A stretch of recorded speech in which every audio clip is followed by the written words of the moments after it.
গ্ৰন্থ হিচাপে পঢ়ক, একো আপত্তি নাই, কিতাপ হিচাপে পঢ়ক। চৈতন্য কৰি ল'লে নীতি নিয়ম সকলো মানিবলগীয়া। আজি ইয়াত আপোনালোকে চৈতন্য কৰিছে, ইয়াত প্ৰপাৰ নীতি নিয়মৰ মাজেদি আহিছে, কিন্তু ইয়ালৈও সেইসকল আহিব পাৰিব যিসকলে নিজকে কায়িকভাৱে শুদ্ধ বুলি ভাবি আছে। তেওঁলোকৰ কাৰণে কোনো মানা হ'ব নালাগে, কোনো মানা নাই। স্ত্ৰী শূদ্ৰে কৰে যদি আমাত ভকতি, তাহাকো কহিবা ইটো জ্ঞান মহামতি। গুৰুজনাই কীৰ্তনত লিখিছে, বৈকুণ্ঠ প্ৰয়াণৰ প্ৰাক মুহূৰ্তত ভগৱান কৃষ্ণই উদ্ধৱক উপদেশ দিছে, বাক্য কৰ্ণ মন মুখ আছে মানে যাৰ, হৰি ভকতিত সমস্তৰে অধিকাৰ। সকলোৰে অধিকাৰ আছে, কেৱল বাপ সমস্তৰ নেকি? চবৰে অধিকাৰ আছে, আহিব পাৰে। আইসকলে গৰ্ভৱতী অৱস্থাত যেনেকুৱা চিন্তা চৰ্চা কৰে,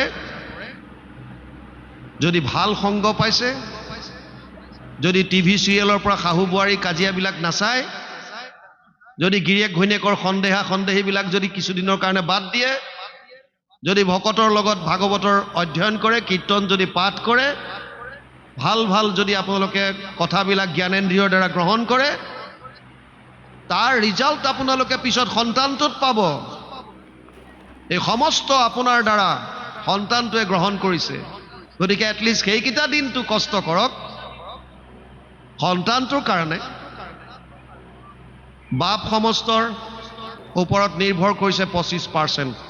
সৃষ্টি কাৰ্যত আগবঢ়াৰ আগত তেওঁৰ মানসিক স্থিতি কেনেকুৱা, জীৱই আহি অন্নৰ দ্বাৰা তেওঁৰ মনত প্ৰৱেশ কৰে, আৰু তাৰ পাছত তেজৰ দ্বাৰা তেওঁৰ বীৰ্যত, আৰু পাছত পত্নীৰ গৰ্ভত যায়। গতিকে মানসিক স্থিতি কেনেকুৱা আছিল পুৰুষজনৰ, তাৰ ওপৰত নিৰ্ভৰ কৰিছে 25%। এটা সন্তান জন্ম হোৱাৰ পাছত 75% আৰু সলনি কৰিব পৰা কোনো উপায় নাই, কিন্তু তথাপিও আমাৰ হাতত 25% থাকে।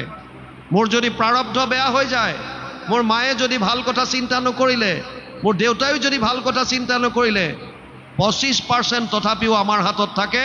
আমি বৰ্তমান কি কৰিছোঁ, এই বৰ্তমান সময়ৰ কৰ্মখিনিক ভাগৱতে কৈছে, শাস্ত্ৰত কৈছে ভৱিষ্যত কৰ্ম ক্ৰিয়ামান কৰ্ম। এই কৰ্মখিনি যদি শুদ্ধ হয়, কৃষ্ণত যদি একান্ত শৰণ হয়, আৰু ভকতৰ সংগত যদি তেওঁৰ লীলাসমূহ নিয়মিতভাৱে শ্ৰৱণ কীৰ্তন কৰে, অন্তৰ যদি পবিত্ৰ কৰে, সমস্ত জীৱৰ প্ৰতি যদি প্ৰেম ভাৱ হয়, বিশেষত মনুষ্য গণত যিটো নৰে, বিষ্ণু বুদ্ধি কৰি সৰ্বদাই মান্য কৰে, এই সত্যটো যদি আমি উপলব্ধি কৰিব পাৰোঁ, তেতিয়াহ'লে ভগৱানে কৈছে যিমানেই বেয়া নহওক কিয়, আপোনাৰ গুৰুৰ কৃপাত, প্ৰভু ভগৱন্তৰ দয়াত এই জন্মতে সঞ্চিত কৰ্ম ধ্বংস কৰিব পাৰিব আৰু পৰম মুক্তি লাভ কৰি যাব পাৰিব। পুনৰবাৰ আপুনি আহিবলগীয়া নহয়। সেইকাৰণে আমাৰ কৰ্মৰ ওপৰত নিৰ্ভৰ কৰিছে সুখ দুখ। ইয়াত কৈছে দ্বাৰকাবাসীৰ ভৈল কেন দুখ দেখা, ইটো গৃহবাস সামান্যৰ কোন লেখা। আশা সুত ধন জন যেন চাইৰ জৰি, পুত্ৰ পৰিবাৰ সবে সপোনৰ খৰি, আৰ অৰ্থে নৰতনু নকৰা বিফল, সততে কৃষ্ণৰ চিন্তা চৰণ কমল। যিবিলাকৰ কাৰণে আমি দিন ৰাত একাকাৰ কৰি দিছোঁ, এইবিলাক চব অস্থায়ী, কোনো চিৰস্থায়ী নাই। য'ত আমি সুখ বিচাৰিছোঁ, যিটোৰ মাজেদি আমি কওঁ যে মই মোৰ ছোৱালীজনীক একে প্ৰাণতকৈ অধিক ভাল পাওঁ, মিছা। মই মোক ভাল পাওঁ, মই মোৰ ল'ৰাটোক অতি ভাল পাওঁ, মোৰ জীৱ সেইটো, মোৰ প্ৰাণ সেইটো, ভুল। মই মোক ভাল পাওঁ, আৰু মোৰ অৰ্থে ল'ৰাটোৱে কাম কৰি আছে কাৰণে তাক মই ভাল পাইছোঁ। যিদিনাই মোৰ অমতত কাম কৰিব, সেইদিনা এইখন সমাজত তেজপুত্ৰ কৰি দিয়াৰ ৰেকৰ্ডো বহুত আছে। লগে লগে কোৰ্টত গৈ লিখি দিয়ে, এইটো মই আজিৰ পৰা মৃত বুলি ঘোষণা কৰিলোঁ, মোৰ সন্তান নহয়। কিয়? কালিলৈকে তোমাৰ সন্তান আছিল, তোমাৰ প্ৰাণ আছিল, তোমাৰ জীৱ আছিল, কি হ'ল? হঠাৎ তোমাৰ কথা নমনা হ'ল। তাৰ মানে ভাল কাক পাওঁ? নিজক। আমি স্বাৰ্থপৰ চব, নিজক ভাল পাওঁ। মোৰ অৰ্থে বাকীবিলাকে কাম কৰক, মই যেনেকৈ ভাল পাওঁ তেনেকৈ বাকীবিলাক চলক। সমাজত সেইটোৱে, পৰিয়ালত সেইটোৱে, দেশত সেইটোৱে। মই যিটো ভাল পাইছোঁ সেইটোৱে শুদ্ধ সত্য, আৰু বাকীবিলাক মোৰ মতে চলক। নচলিলে খেলি মেলি, নচলিলে কাজিয়া। সমাজত যিমানবিলাক খেলি মেলি লাগিছে কিহৰ কাৰণে? এজনে ভাবে যে মই কোৱাটোৱে শুদ্ধ সত্য, মোৰ মতে চলক, আৰু আনজনে কৈছে নহয় আপোনাৰ মতে কিয় চলিম, মোৰ মতে মই চলিম। ইয়াৰ কাৰণেতো সংবিধান দিছে আৰু আমাক দিছে শাস্ত্ৰ। অৰ্জুনক কৈছে তস্মাৎ শাস্ত্ৰম প্ৰমাণমতে কাৰ্য কাৰ্য ব্যৱস্থিত জ্ঞাত্বা শাস্ত্ৰ বিধানোক্তম কৰ্ম কৰ্তুমি হৰহসি। অষ্টাদশ অধ্যায় 24 নম্বৰ শ্লোক গীতা। হে অৰ্জুন, তোৰ কাৰ্য আৰু অকাৰ্যৰ ক্ষেত্ৰত এটাই প্ৰমাণ হ'ব, এইটো হৈছে শাস্ত্ৰ। শাস্ত্ৰ প্ৰমাণ। শাস্ত্ৰ কি? শাস্ত্ৰৰ উত্তম গীতা ভাগৱত। গীতা ভাগৱত। বাকী আমি যাৰ অৰ্থে কৰি আছো যত যিমান আছে এইবিলাক সব মিছা। যদি আত্মা আৰু আহিব যদি নালাগে বুলি ভাবে, উপায় এটাই দিছে। গীতাত 700 শ্লোক আছে। 700 শ্লোকত প্ৰথমতে অৰ্জুনৰ মনৰ সংশয় নিৰাকৰণৰ কাৰণে বিভিন্ন উপদেশ দি গৈছে। সিদ্ধান্ত দিছে শেষত সৰ্বগুহ্যতমম ভূয় শৃণুমে পৰমম বচ ইষ্টসি মে দৃঢ়মিতি ততো বক্সামি তে হিতম। অষ্টাদশ অধ্যায় 64 নম্বৰ শ্লোক গীতা। হে অৰ্জুন, এতিয়া মই গোপনীয়ৰ পৰা গোপনীয় কথাটো তোক কওঁ, শুন। কি ক'লে? সৰ্বধৰ্মান পৰিত্যাজ্য মাম একম শৰণম ব্ৰজ অহম ত্ব সৰ্ব পাপেভ্যো মোক্ষয়িষ্যামি মা শুচ। অষ্টাদশ অধ্যায় 66 নম্বৰ শ্লোক গীতা।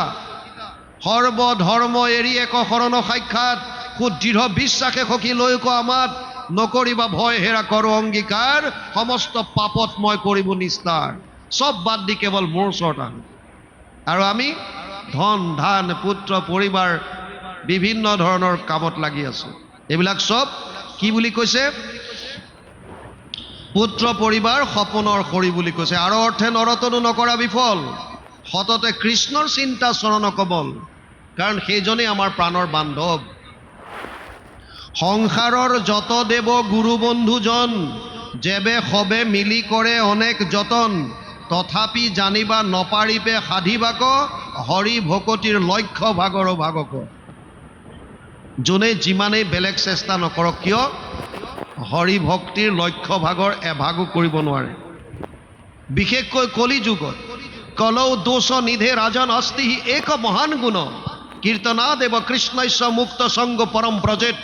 12:351 ভাগৱত দ্বাদশ স্কন্ধ 3য় অধ্যায় 51 নম্বৰ শ্লোক ভাগৱতত লিখিছে, দোষৰ সাগৰ কলি তাকো পৰীক্ষিত ৰাজা গুণ দেখি কৰিলা ৰক্ষণ।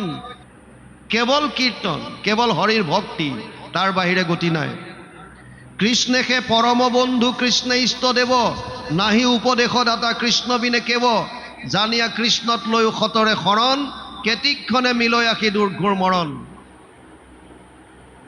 মনুষ্য শৰীৰ চঞ্চল সদায় কেতিক্ষণে কালে ধৰে।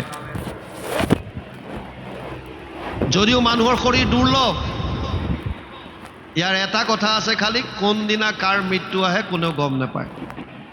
এটা কাহিনীৰ দ্বাৰা মই মোৰ বৰ্তমানৰ বৈঠক সমাপ্ত কৰিম।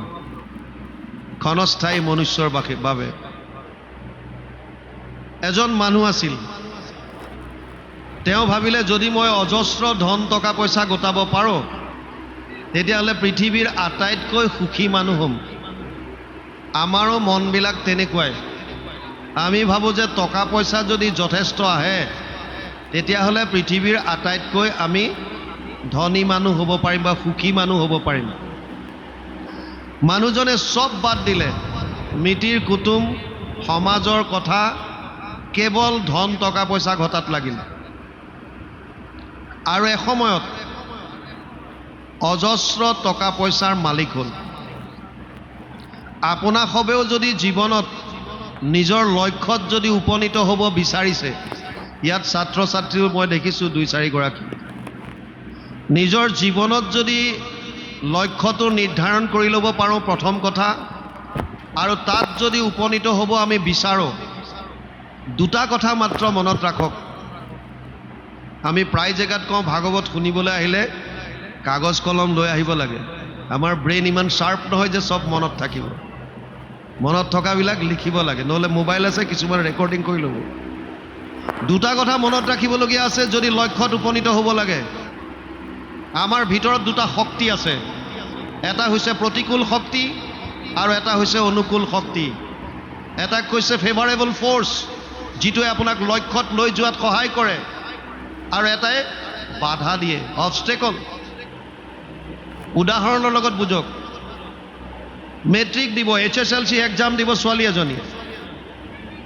তাই মনতে সিদ্ধান্ত কৰিলে যে মই এবাৰ আটাইকেইটা বিষয়ত 100 মাৰ্কছ কৰি আনিম, 100/100 ইন অল ছাবজেক্ট, চবতে।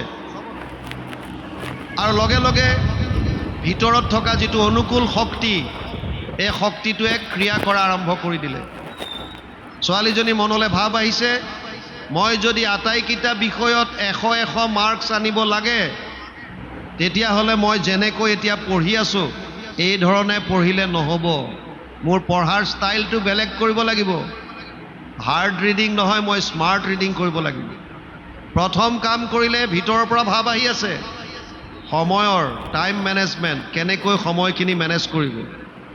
আমাক সকলোকে 24 ঘণ্টা দিছে, দুখীয়াজনকো 24 ঘণ্টা দিছে, ধনীজনকো দিছে, সফলজনকো দিছে, বিফলজনকো দিছে।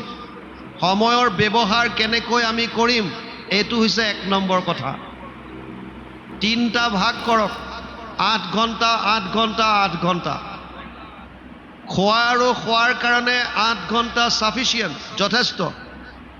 2 ঘণ্টাৰ ভিতৰত গা ধোৱা, খোৱা ইত্যাদি কৰি 6 ঘণ্টামান শুই দিলে আমাৰ কাৰণে যথেষ্ট। 8 ঘণ্টাত খোৱা আৰু খোৱাটো যদি আমি সামৰোঁ, 8 ঘণ্টা প্ৰয়োজন হয় দৈনিক কৰ্মৰ কাৰণে, স্কুলীয়া ল'ৰা ছোৱালী স্কুলৰ কাৰণে, কাম কৰা মানুহৰ কৰ্মৰ কাৰণে 8 ঘণ্টা ছাফিচিয়েণ্ট। ইয়াতকৈ বেছি যদি কোনোবাই লগায়ো, তেতিয়া অভাৰ টাইম দিব লাগে, মেক্সিমাম 8 hours a day। নহ'লে লেবাৰ অফিচৰ পৰাও গম পালে তেওঁলোকক পানিছ কৰিব পাৰে, শাস্তি দিব পাৰে।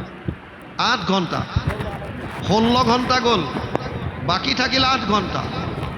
এই 8 ঘণ্টা আমি কেনেকৈ লগাইছোঁ, এইটো খালী টাইম বুলি কয়। এই 8 ঘণ্টা কোনে কেনেকৈ ব্যৱহাৰ কৰিছে তাৰ ওপৰত নিৰ্ভৰ কৰিছে তেওঁৰ লক্ষ্যস্থানত উপনীত হ'ব পাৰিব নে নোৱাৰে। আমাৰ বহুতে এই 8 ঘণ্টা কেৱল মোবাইলটো চাই বিভিন্ন ধৰণৰ এণ্টাৰটেইনমেণ্টত পাছ কৰি দিয়ে। মোবাইলটোক মই বেয়া বুলি কেতিয়াও নকওঁ, চাকু এখনেই, ডাক্তৰেও ব্যৱহাৰ কৰে, ডকাইতেও ব্যৱহাৰ কৰে। ডাক্তৰে ব্যৱহাৰ কৰে কাৰোবাৰ পেট ফালি অপাৰেশ্যন কৰি প্ৰাণীটোক বচাবলৈ, আৰু ডকাইতে ব্যৱহাৰ কৰে কাৰোবাৰ ডিঙিত ড্ৰেগাৰ ৰাখি তাৰ পৰা ধন সোণ লুটিবলৈ।